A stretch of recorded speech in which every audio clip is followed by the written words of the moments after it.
नमस्कार. आज मी तुम्हाला घेऊन आलेली आहे श्रीवर्धन मार्केटमध्ये.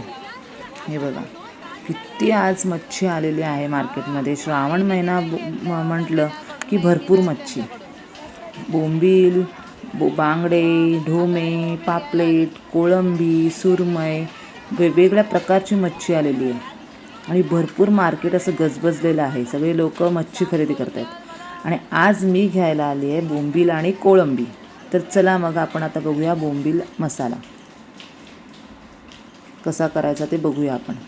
इथे मी बोंबील स्वच्छ पाण्याने धुवून साफ करून घेतलेले आहेत. त्याच्यामध्ये मी घरगुती मसाला 3 चमचे घालणार आहे. थोडंसं गरम मसाला, 1 चमचा हळद, 1.5 चमचा हिंग आणि चवीनुसार मीठ. हे सगळं घातल्यानंतर 2 चमचे चिंचेचा कोळ. हा बघा, ह्या चमचेचं प्रमाण घेतलेलं आहे मी. आणि हे सगळं आता मी हे मिक्स करून घेते. छान असं मिक्स करून घ्यायचं. बोंबील हा असं असतो की तो गिलगिलीत असतो, म्हणजे एकदम सॉफ्ट फिश असतं, ते लगेच शिजतं. त्याच्यामुळे आधीच आपण बोंबीलला मसाला वगैरे लावून घ्यायचं, कारण जास्त शिजवलं की ते विरघळतात. आता मी फ्राय पॅन ठेवलेला आहे गॅसवरती.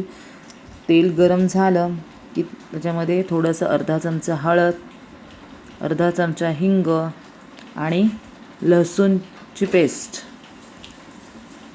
ती घालून घ्यायची. जरा थोडंसं लालसर झाली की मग आपण त्याच्यामध्ये हे बोंबील घालायचं तव्यामध्ये. हे बघा, जास्त जाडे पण नाही आहेत आणि बारीक पण नाही आहेत, बोंबील मीडियम आहेत. हे 5 मिनटात होणारी रेसिपी आहे ही, कारण का बोंबील जास्त शिजायला वेळ लागत नाही. आणि जास्त शिजवले की तर ते विरघळून जाते, पण चविष्ट लागते. कारण श्रावणात बोंबीलला खूप छान चव असते आणि ते श्रावणातच मिळतात. त्यामुळे आता सध्या बोंबील भरपूर लोक घेत आहेत.